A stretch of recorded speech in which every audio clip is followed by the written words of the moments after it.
Kevin's solo is coming up, Frank. Okay, Frank. Frank? Huh?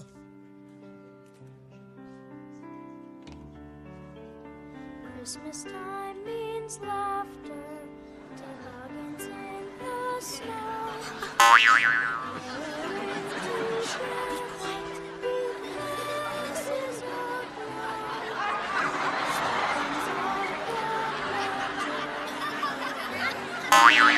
Pasty chicken bone, Google Chrome, no home flip phone, disowned ice cream cone, garden no metronome, dimmadome, madamone dome, final chrome, student loan, underground Flintstone.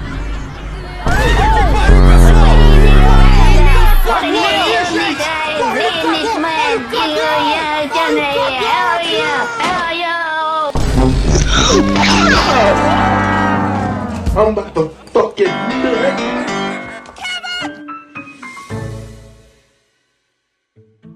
All right, Maria. Sounds like a plan. Uh-oh, I gotta go. Leo looks like his whole world's come crashing down on him. Call you later. Bye. What's going on, Leo? The worst thing that could have possibly happened has happened. What? You're scaring me. My chess club got caught cheating at this weekend's tournament. Phew, okay. Now that I know it's not anything serious. Not anything serious. This could be the end of the chess club as we know it. All right, take a deep breath and take me through what happened from the beginning. Okay. Remember I was telling you about the tournament this weekend and how some members were determined to take home the gold this year, no matter what? Uh-huh. Well, the no matter what they were talking about was cheating. They kept talking about their plans, and my friends and I wanted no part of it, so we chose not to go to the tournament. Winning because you cheated is not right. I 100% agree. We found out today that they got in big trouble and have been suspended from competing for the rest of the season. And to top it all off, now these cheaters want to come back and rejoin the rest of us.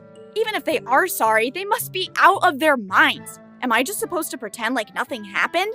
They were willing to put our entire team on the line. You have every reason to be upset, but I'm sure that together you're a stronger team, right? I guess. They are some of our better players, which makes all of this an even bigger bummer. We probably could have just won the right way. I don't know what to do. I just want to cut them off entirely. Before you make any big decisions, let's see if we can use the History app to chat with someone who knows what you're going through.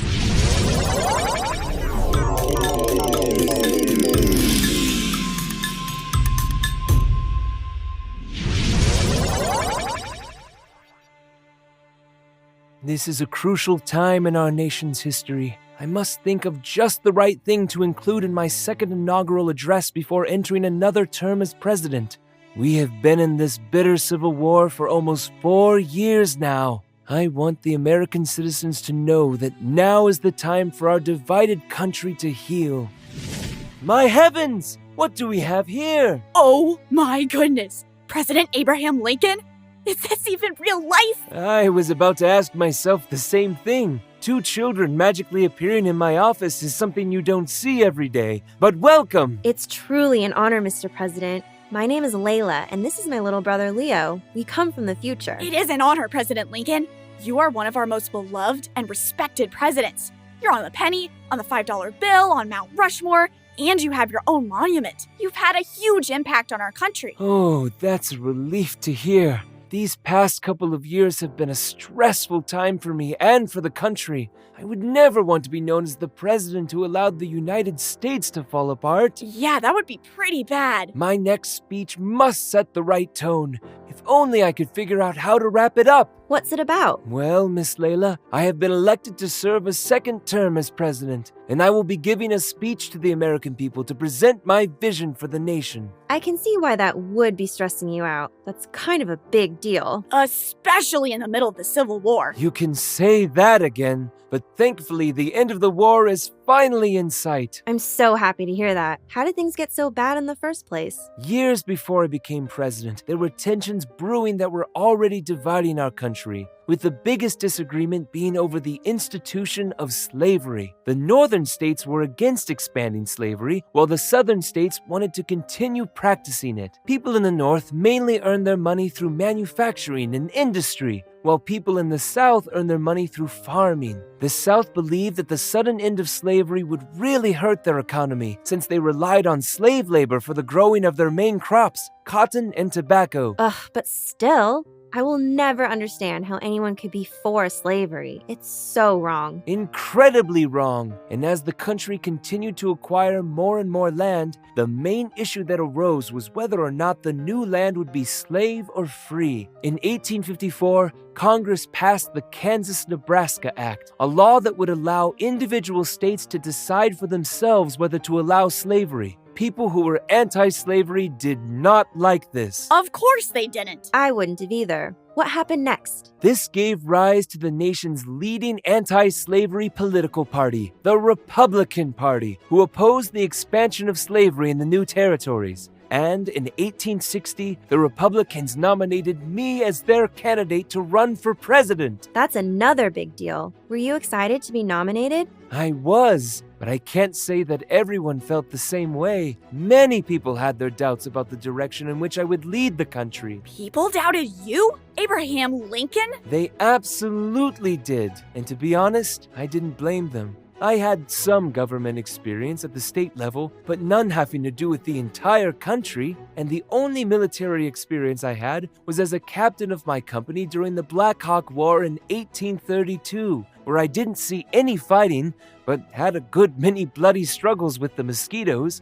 I lost both times when I ran for the Senate, all of that, and I only had about a year and a half of formal schooling. Wait a minute. You mean to tell me you only went to school for a year and a half and eventually became president of the United States? Could you please travel back with us and tell my teachers to stop giving me all this homework? Oh, young Leo, your education is a precious thing.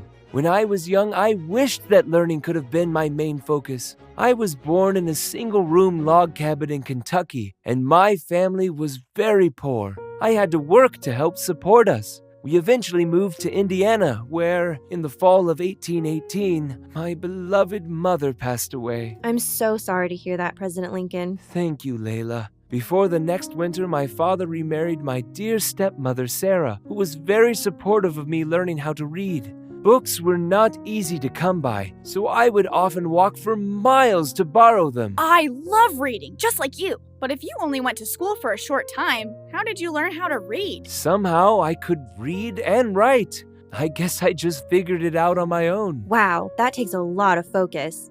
Is that when you knew you wanted to go into politics? Not quite. In 1830, my family and I moved once again, this time to Illinois. After a few years, I became involved in local politics and was elected to the Illinois State Legislature. And in 1836, I finally decided to become a lawyer. Wow, Mr. President, you sure did have a lot on your plate. You can say that again. Then in 1842, I married my wife, Mary Todd, and we have had 4 wonderful sons. A politician, a lawyer, a husband, and a father? Yes, and I took each role very seriously, even though I wasn't very liked when I served my term in the United States House of Representatives. You weren't? Why not? Well, I was quite vocal about things I didn't like the Mexican-American War. I was frustrated because my views were unpopular. After my term, I returned to practicing law. That takes a lot of guts to stand up for what you believe in, especially when what you stand for is unpopular. It can be difficult, but I wasn't going to compromise on what I knew to be right. It is important to always be honest and fair. That's hard to do, especially when people on your own team are doing everything but being honest and fair. Yes, that was the very problem I was facing. Here we were, the United States. The Union. We were founded on the principle that all men were created equal, but there were people who believed the opposite. I had to take a stand. What did you do? I jumped back into politics. I ran for the Senate, and in my nomination speech, I reminded everyone that a house divided against itself cannot stand. I knew our country would be doomed if half the states continued to practice slavery. I wanted to protect the Union at all costs. Sounds pretty convincing to me. Unfortunately, Leo, not enough voters were as convinced as you. Some took my words to heart, but others thought my speech was too extreme. So you lost? Yes, in fact, it was actually my second loss running for the Senate. That's rough. It was disappointing, but it wasn't a total loss. My reputation started to grow, and people knew what I stood for, which helped me earn the Republican nomination. I was then elected as president for the first time in 1860. I bet you were excited to start turning things around. I was, but then almost immediately 7 southern states decided to secede from the Union. They left and formed a new nation called the Confederate States of America. Shortly after, 4 more states joined them. They weren't happy that I, the newly elected president, was against slavery. Were they allowed to do that? They most certainly were not. This doesn't sound good. It wasn't. Their leaving would set a bad example for the future. The last thing we needed was other states thinking they could break away, form their own countries, and run things their own way. That's kind of like what I'm going through with my chess club. Some of the members of my team decided to go and do things their own way, like cheat in our latest tournament. Now they want to come back to the club, even though they could have ruined our entire team. Ah, yes, I do see the similarities, but just wait, it gets even worse. In April of 1861, the Confederates fired on our Union military fort, Fort Sumter. My heart sank when I learned of this. States attacking states? Americans turning against Americans. Exactly! Everyone is supposed to be on the same team. They are indeed, young Leo. I then issued the Emancipation Proclamation, which declared that on January 1st, 1863, all slaves in the Confederacy would be freed. I wanted to make it very clear that not only did I want the Civil War to be fought to save the Union, but that the fight was to finally put an end to slavery. I'm also pushing for an amendment to be added to the Constitution that outlaws slavery for good. Well, sir, I've got some good news. The 13th Amendment will abolish slavery. Thank God Almighty. Our brave soldiers did not die in vain. So many American lives lost. It weighs very heavily on me, which is why I felt it necessary to address the American people in 1863 at one of our bloodiest battlefields in Gettysburg, Pennsylvania. The Gettysburg Address. That has a nice ring to it. The Gettysburg Address. You've heard my speech? Yeah, we both have. It's become one of the most important speeches in all of American history. I'm happy to hear that my message was well received. That day, I wanted to remind everyone what our founding fathers had intended when they created the United States 77 years ago. A country as exceptional as ours has never existed, but is on the brink of falling apart unless we all come back together as one nation under God. What does 77 years ago mean? I was referring to the year 1776. A score is another way of saying 20, so 70 is equal to 80, plus 7 more, which is 87 years before 1863, which equals 1776. Yikes, that's a bit complicated, but I guess it does sound better than just saying 87 years ago. It does roll off the tongue quite nicely now, doesn't it?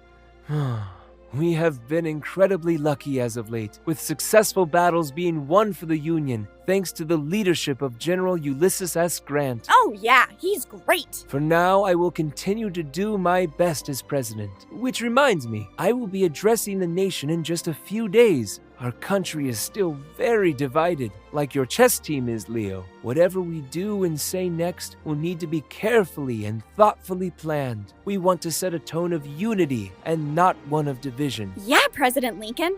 I'm still so upset. Part of me wants to tell them they're not welcome back. Trust me, I know how that feels. But at the end of the day, what do you hope to accomplish? What I really want is for us to go back to being one united team, because together we are stronger. Yes, I feel the exact same way about our country. But I also want to let the cheaters have it. I want to yell at them and make them feel bad for putting our entire team at risk of being disqualified from future tournaments. I understand all too well. I am very disappointed in the Confederacy, but we need to look at what our ultimate goal is. I want the United States to go back to being one unified nation. Me yelling and scolding the South for the harm they caused might be what I want to do, but it's not going to get me or the nation anywhere. Yeah, that'll probably end up pushing them further away, and that's the last thing the country needs. Well, what should we do, Leo? You're asking him?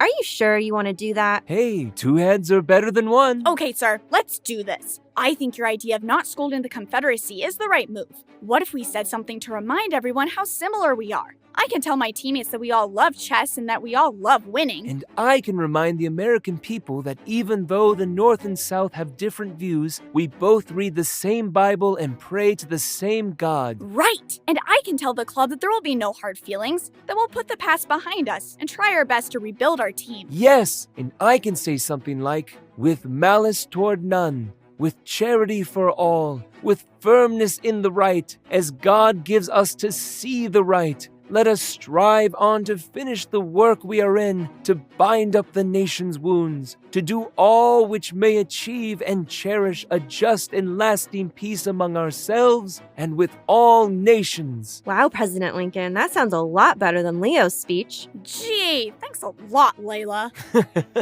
Now, children, let's not start another battle, this time between brother and sister. I don't think my heart could handle that. Sorry, sir. Leo, I think what you plan to say to the team is very kind. If I'd made their mistake, I'd feel welcome to rejoin the team. And that's the message we want to send, one of peace and unity. Thank you, Mr. President. You've really helped me. I can't wait to chat with the entire chess club tomorrow at school. I know they'll be relieved. No, thank you for helping me finally finish my speech. I have great hope that our words will bring about healing. I'm positive they will. Thank you, President Lincoln. Goodbye.